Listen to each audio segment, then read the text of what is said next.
Hello and welcome back to the fifth German turn for day one of the Red Factory's Advanced Squad Leader campaign. As always, we will start with weather, and unfortunately, we still have no result as of yet. One of these days, that will actually provide something, and we'll be able to see just how much it changes the working environment of the game.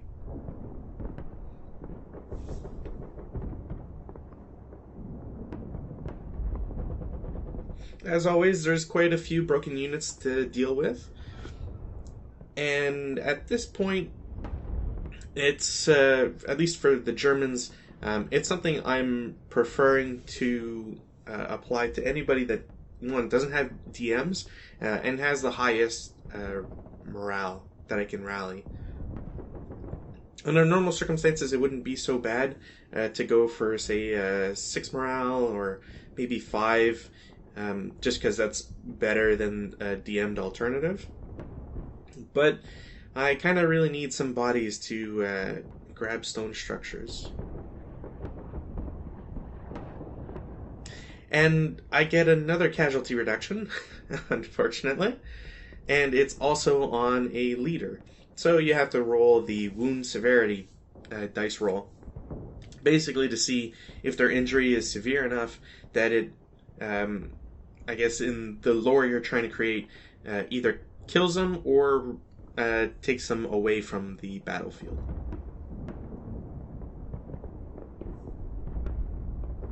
It's actually really bad that I keep getting those rolls on leaders, because due to the nature of campaigns, leaders that are injured, I believe, have a higher tendency to be removed, and leaders is always a hot commodity that you want the most of, if possible.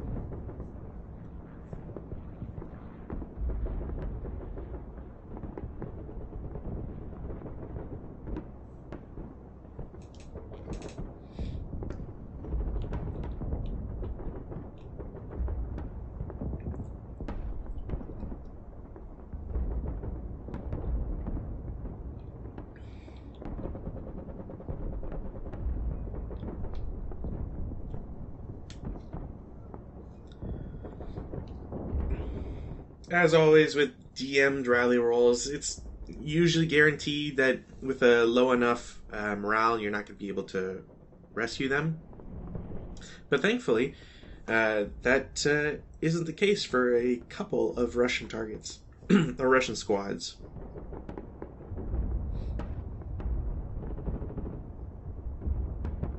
And it seems like the rally rolls don't play any particular favorites at the moment, which is sort of to be expected.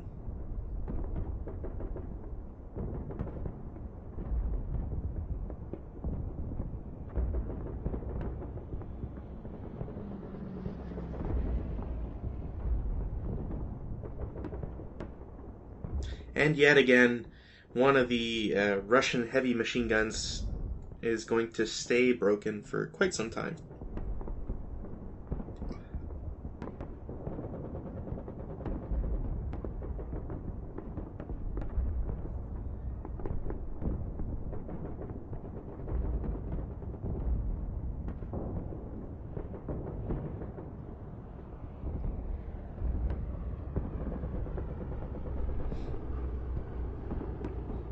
I'm pretty sure that this turn I'm going to remember that I have artillery again, because I don't really think I've been rolling for that all that much.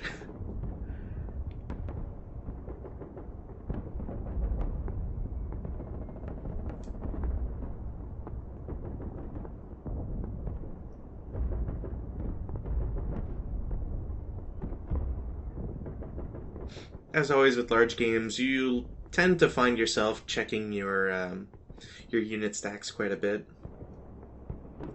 It's especially egregious once you get into the once you start playing with the actual cardboard counters on the maps, because, well, yeah, you've got a lot to deal with. When you have, dozens, if not hundreds, which that would that's getting pretty crazy once you get to like the really big campaigns, or really deep into this one, I would imagine. Once you start getting into those numbers, yeah, then it gets pretty hectic as to try and remember what each stack has, who's carrying what, and figuring out overall plans.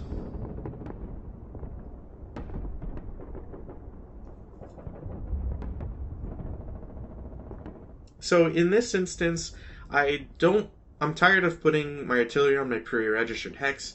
It's not necessarily that isn't providing me with anything, especially since now there's a unit in open ground. However, if I'm trying to push into stone structures, that's one of the main stepping stones for me to get further in and closer to those factories. Ideally, if there wasn't so much stuff on the right flank, or if maybe I could have set myself up a little bit better, I would have probably dropped artillery on those two wooden structures, because one, the defensive bonus from those isn't as great as stone, of course, and also there's a lot of guys in a very small concentration. So getting a high reward for quote unquote low risk would have been a little good there, but that won't be the case. Instead, I'm going to go with targeting the main line of houses south of the road, and hopefully I'll be able to knock out a bunch of units, allow my German leader and a bunch of squads to basically move south and infest whatever rubble may still remain. Another bonus with putting artillery there specifically is that if I can at least take out that sort of strong point of Russian units, I might be able to do more with my tank, because, well, my tanks haven't really moved, and it's kind of beneficial to have them get up close to the enemy for purposes of like denying route, or just having that immense firepower right up close to your own units.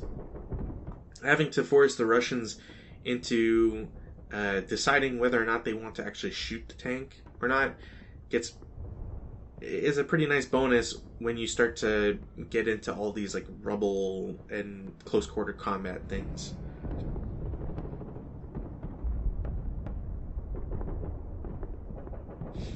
I think at this point I'm just checking to see the specific wording of artillery requests, because if you have a pre-registered hex, it's kind of as long as it's accurate, the action's automatic basically. But if you're putting in an artillery request, the artillery request takes time to accomplish because that hasn't been pre-registered, and so the artillery needs to be able to figure out, where it's shooting.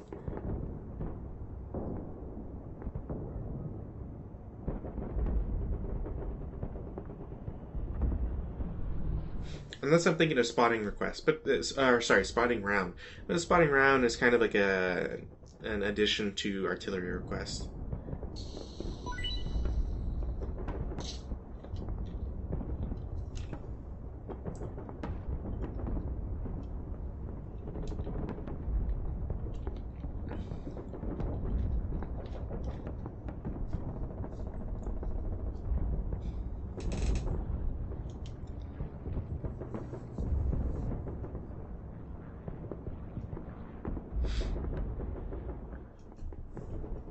This is one benefit of having mortars. Mortars are kind of... I never really thought about it, but a mortar uses the area target type attack. So on the 2-hit table, we can see it as being the third from the top underneath vehicle and infantry.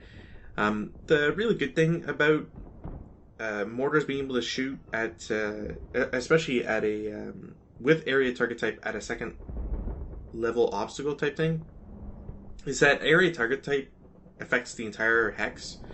So you end up with a more powerful means of applying firepower to units you can't really see.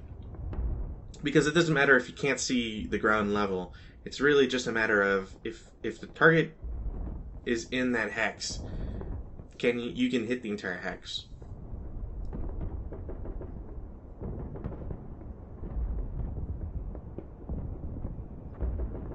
And just like with artillery, when you attack quote unquote the hex rather than what's the units inside it specifically, you're basically applying whatever roll you do to the entire hex. So when you get something like a critical, that becomes even more powerful because you're applying it to, I believe you do random selection, but you're effectively affecting what could be a lot of defensive ground for, in this case, the Russians, and being able to destroy certain locations and turn them into rubble is pretty advantageous.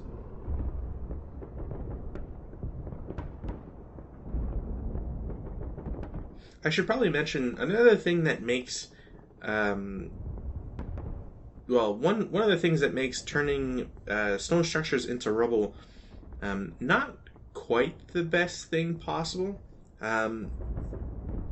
because what ultimately can happen is stone rubble will always stay stone rubble. You can't clear it, I don't think.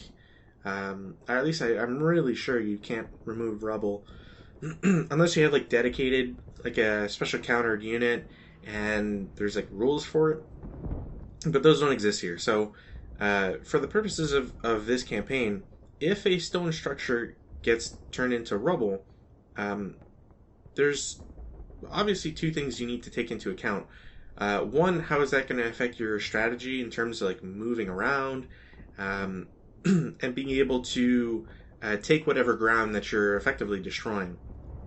Another thing that becomes really important is that the win condition for the Germans is and pretty much always will be gaining ground, so gaining that more stone structure locations.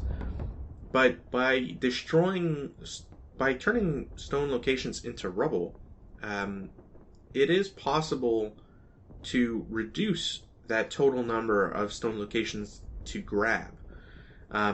This isn't like particularly noteworthy at the start, just because of basically all that's available, and it's a huge sprawling map, so there's plenty of area to gather from. But the main takeaway is that for every, like, if a stone structure has two or more locations inherent in it, so for example in K10 and 11, that's a 2-hex building. It's a multi-hex building, they call it, and a multi-hex building is understood to have a second level to them.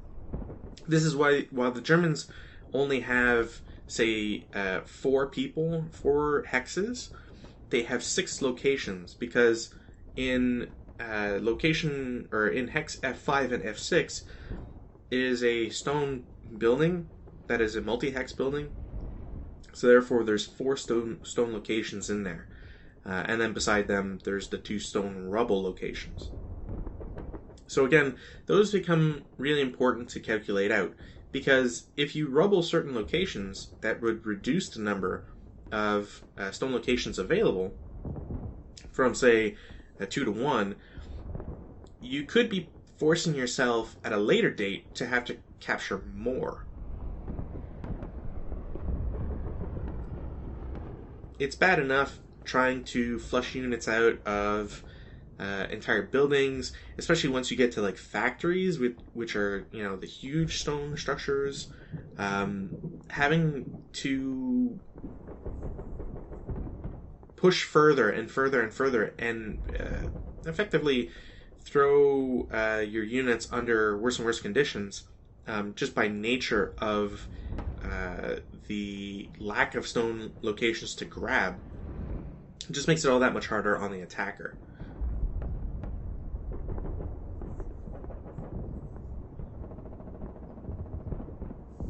It should be noted too that there is a way to...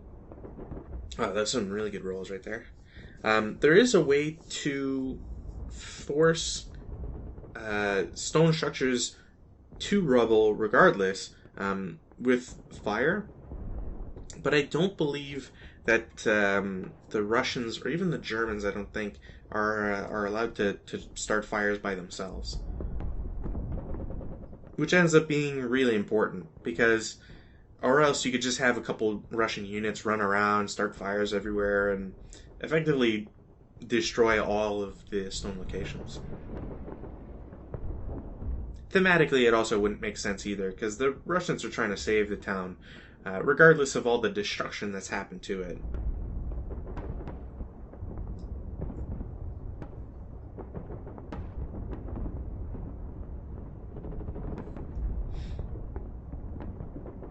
Now, see, this is a unit I would have, or this is a stack of units, I should say, that I would have rather preferred having them in the fight way earlier and being able to accomplish stuff. 2 heavy machine guns giving 14 firepower in and of themselves, and any sort of squad applying firepower as well. It's just really strong. It kind of gives you an idea as to what you should or can do with your machine guns, and just how powerful it is if you can get them that range on top of it. Because 16 range is not something to joke about. You can do a lot with 16 range.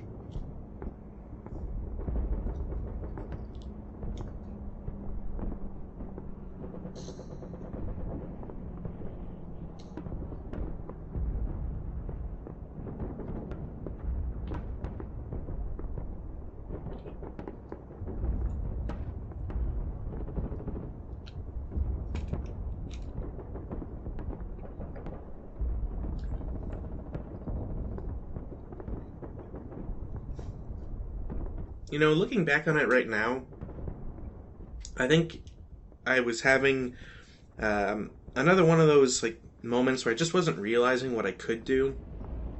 I really should have been doing more with that mortar in B3, and I think I could have advanced it and at least had them start shooting at locations at the second level to, do the whole area target type attacks.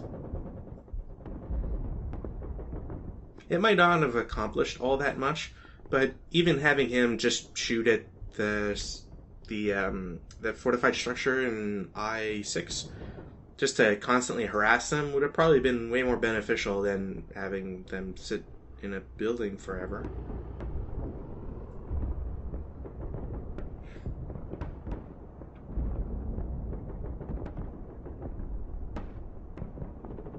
It's not going to come up for probably another like 5 or 6 videos, I think. But for the purposes of campaigns, you kind of want to use your demolition charges. I know it sounds weird. Demolition charges can be hit or miss. In a scenario I'm playing with a buddy, I had some units with 1 demolition charge, and I was trying to do something kind of fancy, maybe a little too cute at the end of the day. But I was trying to, because you can throw demolition charges from one hex to an adjacent one. It just makes the attack that much harder to perform, and it's not quite as strong in a way. But obviously your unit, if doing that, isn't quite so vulnerable as actually placing the demolition charge itself. In a campaign game, at least in this one specifically, units regain their demolition charges. So even if you used it up, you still get it back. I think there's one exception, but I can't remember it off the top of my head. But the basic point is that because this is a very important campaign, and the Germans really want to capture this city, and so on and so forth, a lot more men and material are being put into it. And by default, that also means that, well, you're going to get more ammunition and more special units and so on. So that gets reflected in the constant refresher of demolition charges.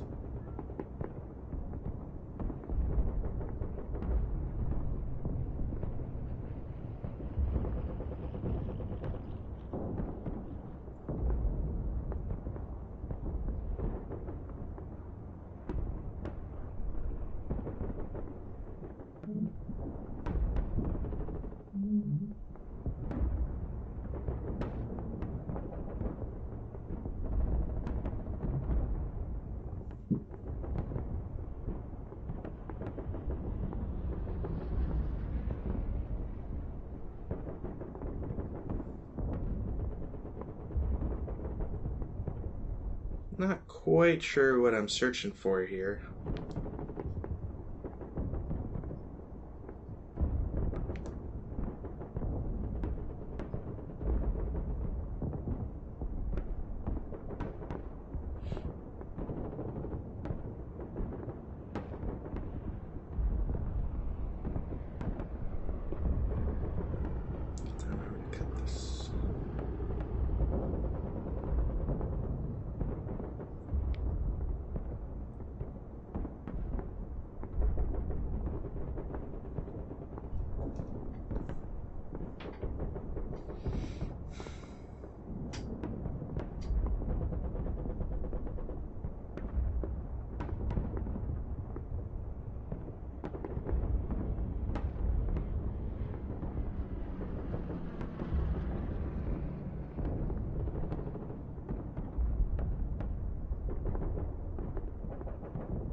I should note that there's a kind of special consideration when it comes to fortified structures. The specific rule about it, let me see if I can pull it up here. So it says, with regards to a fortified building, that infantry may not enter a fortified building location during any phase if an unpinned, good order enemy squad or its equivalent is inside. The exception is breaching in tunnels, but we'll get to that eventually. A berserk unit must remain adjacent to the hex before being able to attack, etc. So basically, the units I have in those trenches should be able to advance into that structure. They won't be able to move into it just because there's still a unit in there. But it's definitely something to keep in mind. And especially with those trenches, because trenches in this instance count as being like connected to the different structure or stone locations nearby. So you don't have to actually walk into the open ground before getting into the trench. If my unit is moving from F6 into F7, they can just move straight under the trench, which is actually really useful. Admittedly, I was hoping I could get a little bit more use out of that from the Russians themselves, being able to move units a little bit faster from stone location group to the next.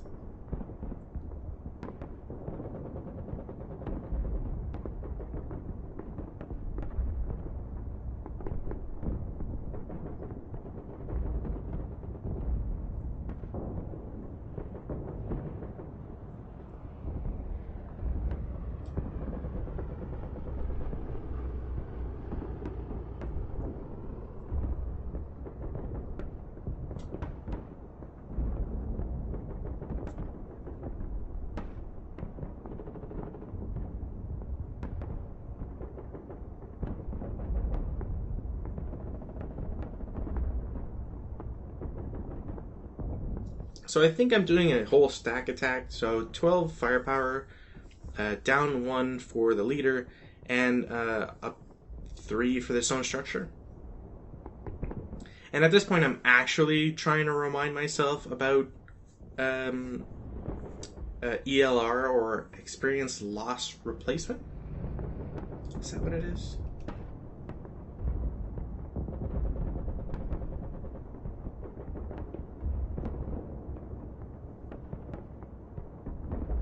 Yeah, experience level rating. So ELR is it's basically, I don't want to call it a stat, but basically it's a parameter in every scenario, and it's actually one that you should adhere to a lot, regardless of if you're attacking or defending, because the idea behind it is that, quoting the rulebook here, it says all OB forces or order of battle forces in each scenario will specify a given number of elite, first line, second line, or green / conscript squads or half squads, with which each player starts the game. However, during the course of play, each of these units is subject to possible replacement by poorer quality squads, half squads, depending on the interaction of fire, fate, and the prior experience level of the unit. Each scenario OB will list an ELR for that group of units as a number ranging from 0 to 5. This number represents the maximum amount by which an unbroken squad, half squad, or leader may fail any morale check after modification without being replaced by a lesser quality squad, half squad, or leader. Thus, an unbroken squad, half squad leader with an ELR of 1 would automatically be downgraded if it broke with a morale check dice roll 2 or more of the number it needed to avoid breaking. So, for example, if I have a 247 squad as seen in E6, and I roll a 9, and they have an ELR of 1, they would get replaced by a worse level, worse experience, worse rating squad. It's actually really important to be doing this, and again, I'll probably be keeping a more of an eye towards that in the subsequent campaign dates. But it's also one that adds a lot of minutia when you're trying to just record some stuff to get an actual thread going. But regardless of that, the basic idea is that during combat, certain men and people will either die or be injured, be taken off of the combat zone, and others will simply just lose their nerve, which is pretty much the whole morale breaking thing. Now, if you have enough of those of that happen, or if you basically lose certain units, or people break in an excessive means, which is based on the ELR, you then go down in quality. So I'm gonna pull up the game here because I forget what specific levels. It gets actually pretty bad for a player if you don't really pay attention to that sort of thing. Because, well, to be frank, when you have a 5 something, a 548, which is a really good unit, if you're rolling a 12 or something crazy, sure, you're going to have that unit get reduced. So they turn into a half squad, but the fact that they also would lose a lot of their quality as well is rather important. There's also another thing that's tied into experience level rating. I just call it experience loss replacement. But the basic idea is that a unit that gets replaced can't have any of its numbers increase. What that means is that, let's say you have a 10-3 leader, which is amazing. Actually, you know what? A better example is, let me see the single counters here. A really good example would be, oh man, I guess you can't really do it with the leaders, because they really don't. Basically, I was going to say, you can't have a leader go from, say, a 9-0, which I don't believe exists for the Germans anyways. Yeah, you don't really have that instance in leaders. Basically, my point was going to be that you can't have a leader go from, say, 10-2 to a 9-3. That would never be able to happen because that counter doesn't exist. But the point remains the same. In the same fashion, if you have, say, a 5-4-8 squad, which is one that we've seen quite a bit, that squad can't turn into, say, a 4-6-7 first line unit because its range would be increased, and that isn't possible. So when you have units like the 5-4-8s and they break by an excessive number, they turn into 4-4-7s. It might not seem like a big deal, but you're losing that one firepower, you're losing another morale, you lose the ability to have assault fire, which is something that is more specific to the counters themselves, but it's still something to keep in mind because that takes out that inherent ability from that unit. And you're only ever going to get it back if they happen to battle harden, which requires Snake Eyes, which, as we've seen, doesn't really happen all that much.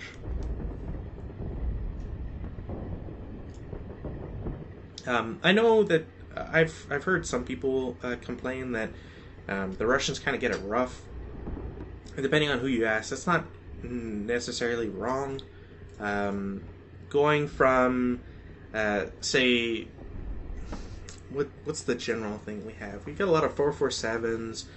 We've had 5-2-7s that go straight down to conscripts, but because there's no second line infantry for Russians. But honestly, that kind of just shows that you really need to pay attention and gauge like what you're doing with all your units as things progress.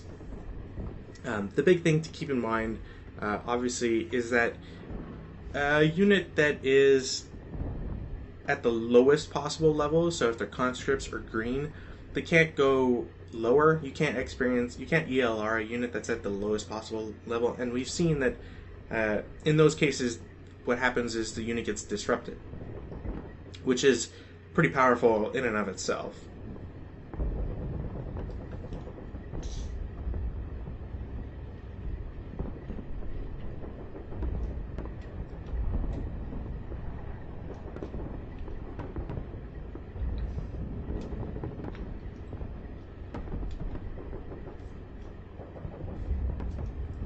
Now, admittedly, while I was explaining that, I wasn't necessarily looking at what was going on the screen.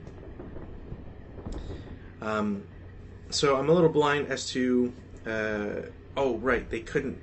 Right, I was wondering why the guys in B... I think that's 11.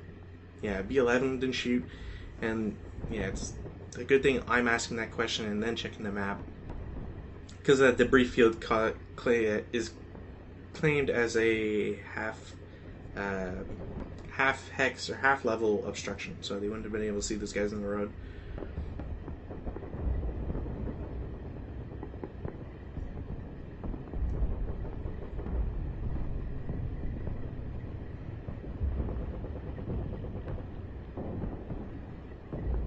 Now, there's not much here in the way of Russian firepower to stop my tank.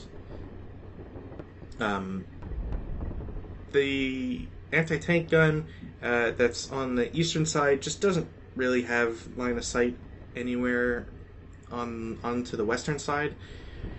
In thinking about it, I wonder if it would have made more sense to have the anti-tank gun in U5 so it could look down the road, but also have kind of a view up into the open ground area where the previous German tank exploded.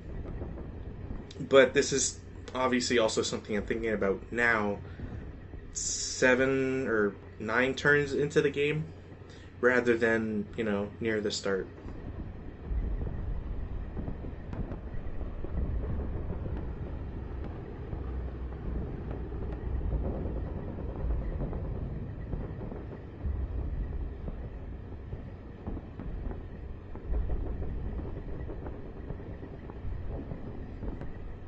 There's a lot that goes into tank movement, just with the fact that they have such high movement pools, and there's a lot of different terrain and actions that you need to check just to see how much all of those cost.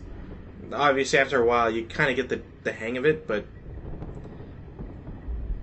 I have to imagine I don't really play all that often with tanks, that is. And I wasn't really sure which unit I wanted to attack. I went with the structure with the 8-1 leader, just because I kind of prefer the idea of taking out that one. It's not as hard. So if there's like a morale check or anything that happens, he basically just won't be as powerful as the 9-2 leader.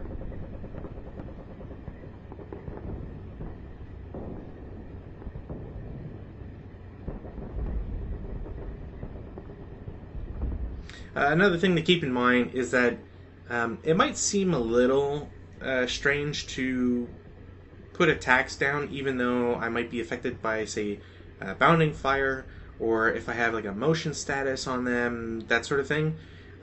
Because basically you're adding a bunch of modifiers to your shot, and it makes it all that much harder to ever like do too much with it.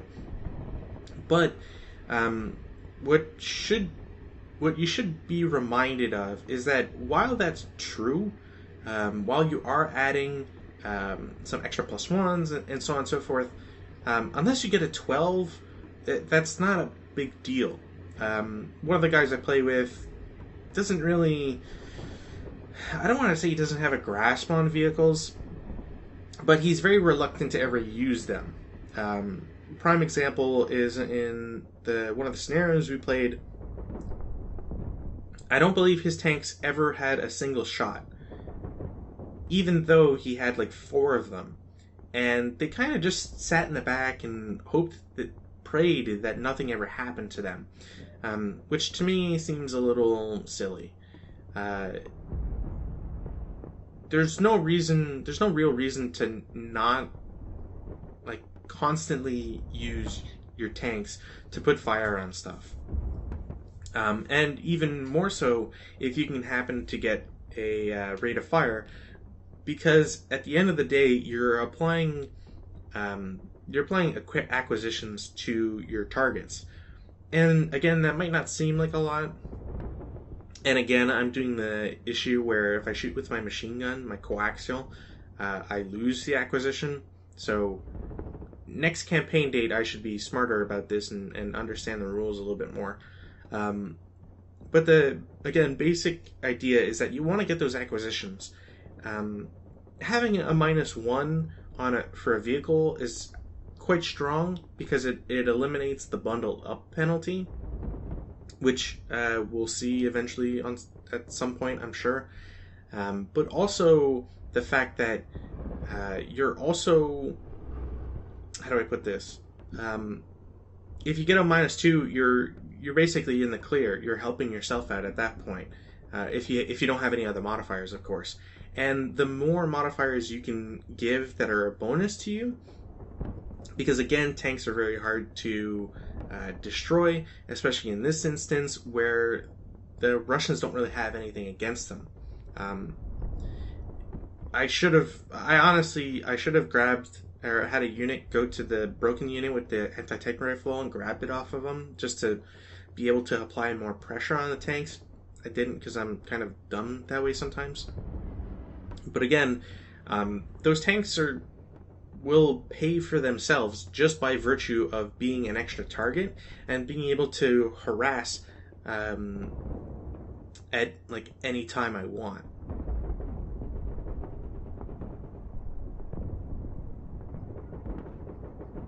It's also more problematic for the Russian player because, well, as we can see, I've got a lot of units there, and if I get lucky with something, even just like, a shot that wouldn't be very consequential in the first place, those can turn out to, be rather good opportunities to break through, or, basically just reaffirming the idea that it's a good play, and if you have a tank on the field that isn't doing anything, I mean, really, this stands for anything, but if you have something on the map that isn't doing anything, you should revise just why that is and what that unit should be doing instead. And if the answer is anything but what it's doing right now, then it's something to reflect on anyways. As always, like, advanced squad leaders are very complex game. There's a lot that goes on, so that forgetting about a unit or whatever, it's not a big deal, and you shouldn't really beat yourself too much about it. But if the interest is to try to learn and progress with that sort of mentality, I guess we'll call it, then it's definitely something you want to pay attention to when playing this.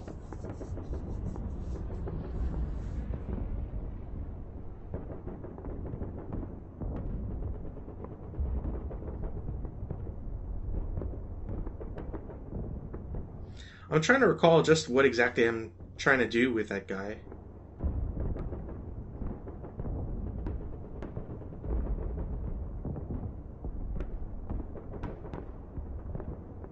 Because I really don't think I was trying to run him into the D hex line just to toss in a demolition charge with that unit in melee. But I could be wrong. I was making some crazy moves earlier on.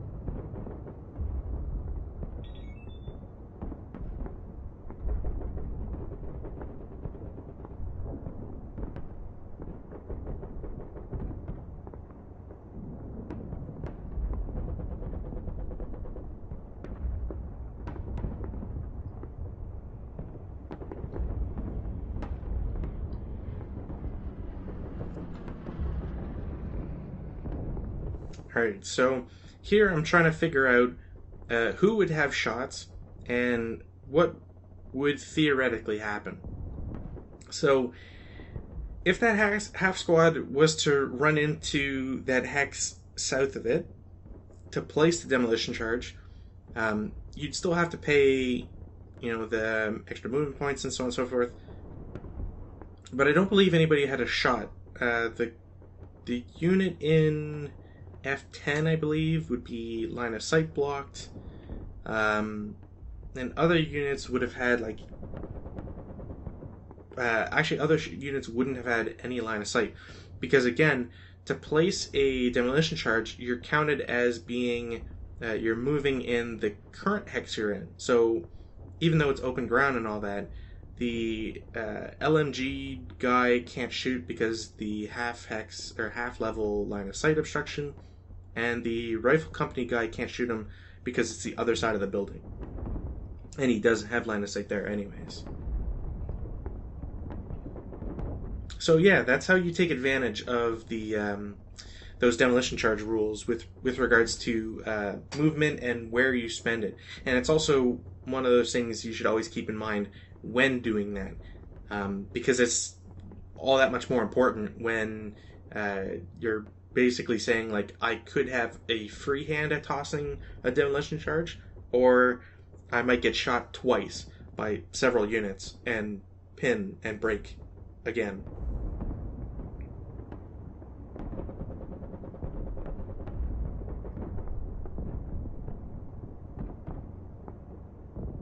Now, again, if I was being smart, I believe the second squad in that trench would have ELR'd, but I wasn't thinking about it. For some reason, like, even though I just did it earlier, it's just not coming to me again. So definitely gotta write myself a note or something so that I don't forget.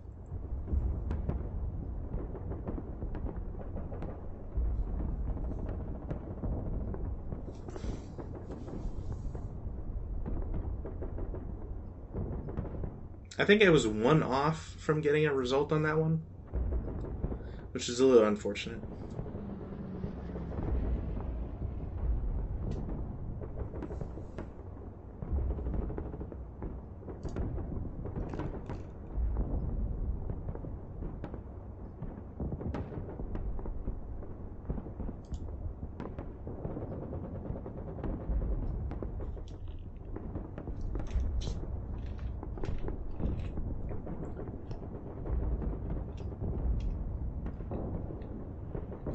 Now, this attack was kind of a no-brainer. A unit in the open, already broken. If only I hadn't flubbed that roll. I think if I had like even just an 8, I would have been able to do something.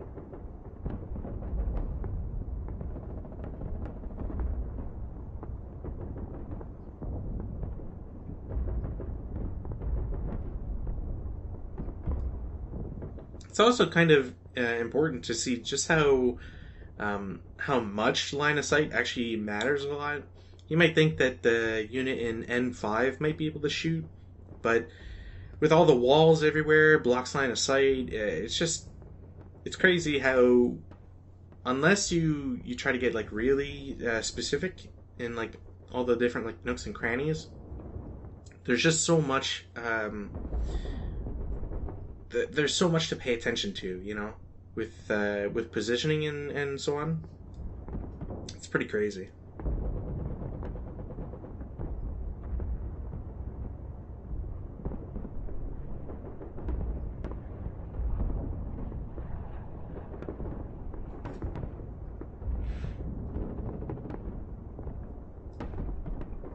So at this point, advancing fire, there's not much I'm really going to be able to do with those guys anyways. They don't have the assault fire, so that's kind of a bogus thing. And also, demolition charges are really strong, and this is why it's really great if you can actually place them and they do stuff. You can get duds with them, so obviously there's always that chance that they do nothing. But yeah, when you can get, even with like a 6 isn't a really great roll, but when you can still get a 3 morale check or whatever on, or I think it was a 1 morale check on a 9, but point is still like that's really good.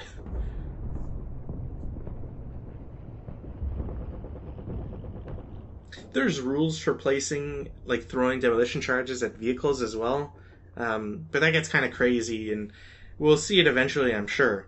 But just it shows off a lot of the underlying like tables and whatnot. You gotta reference when you do that sort of thing.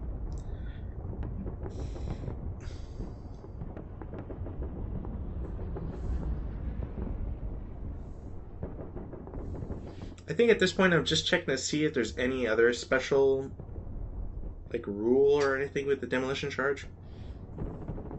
There is a possibility to actually attack your own units, and that's where throwing a demolition charge is actually like kind of crazy, because if you throw a demolition charge, you get a positive modifier to the roll. Like the attacker doesn't take as much damage, but you still do. Like you still roll a morale check or whatever against your guy, or whatever the roll turns out to be, really. But it's pretty strong. When you end up doing, in my case, going back to the earlier demolition charge example I was talking about, I'd thrown a demolition charge into the adjacent hex to attack a tank, had to roll on a different table to see if I even like landed anywhere that could do anything. Even though that didn't work out, and there was a couple other things, the attack roll that I did applies to everybody. So because I had another unit in the same hex as the throwing guy, they also got attacked from the demolition charge, because they're considered as being really close. Because again, like, you throw a demolition charge, those things are heavy. They're not going to be as resilient, I guess, in being able to prevent a sort of mass casualty. So I ended up breaking both my squads, whereas the guy's tank just survived, no scratch, no nothing, and just again shows off like how chaotic advanced squad leader can be.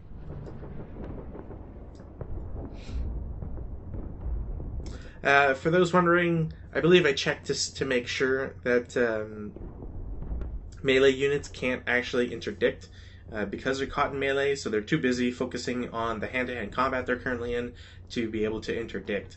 So it allowed the half squad that was in the fortified building to route south and then southeast.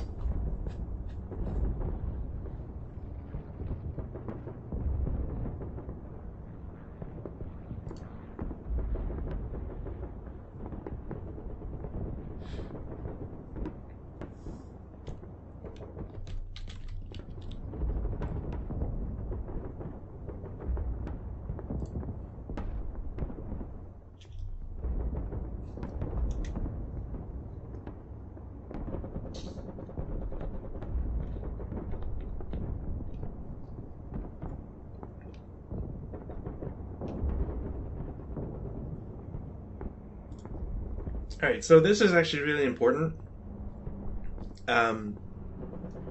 because what I'm doing right now is what's called a voluntary route.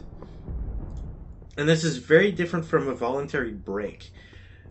So the idea is that uh, if if a unit is both within line of sight and normal range of an armed, unbroken, known enemy ground unit, so planes don't affect this sort of thing, and adjacent to any unbroken enemy ground units, may voluntarily break, even if pinned at the start of the route phase, so as to be able to route away. So the idea is that, let's say you've got a guy who's in a horrible position, and you don't think that you'll be able to survive like another turn or whatever. You can voluntarily break those units. So you flip them over, you put a DM on them, and then you route as you normally would. It can be handy to get your guys out of a tough situation, especially if the area behind you is actually like okay and you're not going to get interdicted because you can just run away. The issue with that is that because you're breaking, you're applying a desperation morale on your guy, and that just makes it all that much harder to eventually like rescue those guys. Or at least I'm pretty sure you apply a DM, because I don't have anything that says otherwise.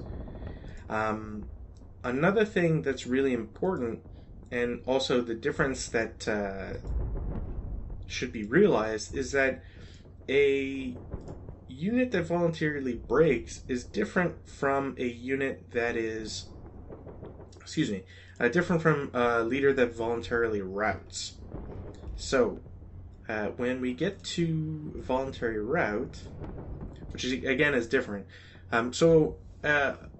Voluntary route states a non-berserk, non-pinned leader already stacked with a broken unit before it routes may elect to route with the broken unit even though he is not broken. If he does so, he shares the broken unit's vulnerability to interdiction, and although he does not have to take any interdiction normal morale check himself, he is eliminated if the broken unit he is stacked with fails an interdiction morale check. He must remain with the broken unit throughout the route phase, but is not considered broken and may add his leadership DRM to its interdiction normal morale check.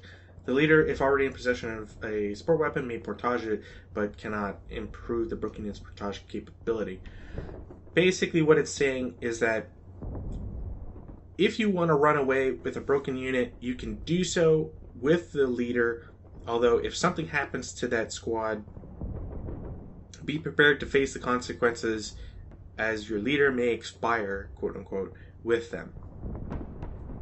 The portage thing, I'm sure we'll get to, I don't think I've already mentioned it, but I'm sure we'll get to at a later date, just because of how important that can be in and of itself.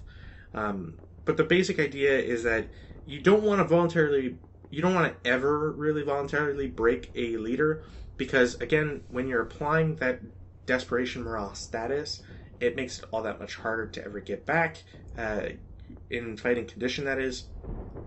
And so, to hamstring yourself by forcing a leader to break, which I did once. I made that mistake once in my life, and I realized how stupid it was, and then I reread the rules and found out that voluntary route was an actual thing, and boy howdy, I was very sad to know that there was a difference between the two, because that would have saved me a lot of trouble in that scenario I played.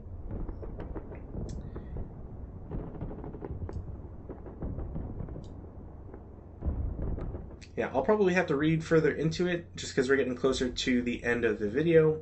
I don't believe that anything states... Oh, yeah, there we go. Right at the start. So DM is a condition which afflicts any unit during the player turn it breaks, even if it breaks voluntarily. So again, keep in mind that unless you have a really good leader or a good backup plan, voluntarily breaking does mean that you're kind of essentially like screwing yourself over for a turn, because that desperation morale is a very powerful force when it comes to denying a result, basically.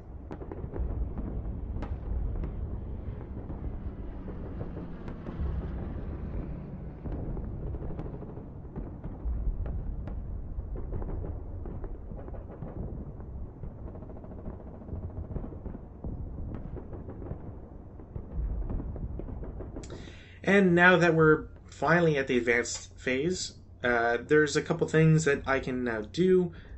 Namely, I'm putting the fortified location under threat once again, which is pretty strong. I really want to get into that fortified structure just because anytime the Russians get it, it's basically a very good location for them to defend with. And I don't really want that. I also get to finally take the fortified location in the what is it, hex 8, I believe. I finally get to take that.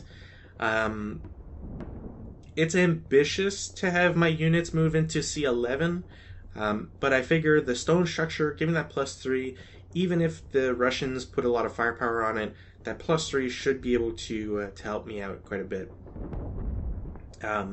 And I really wish I was able to do more on that street that goes horizontal on the 5 hex line, 5 and 4, just so that I could get further into all those stone rubble locations.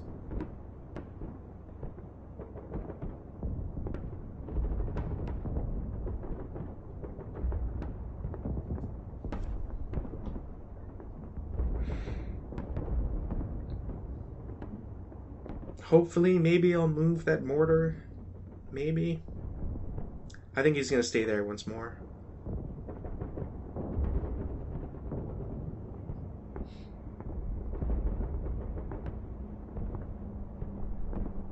Yeah, I think he's just going to stay there. I don't really have anything I can do at the north middle of the map again. It's just too vulnerable. The only having a +1 is not enough for me, if you ask me. And once more, we got some more melee going on. And it's going to stay that way for yet another turn. As always, thanks for watching, and stick around for next time.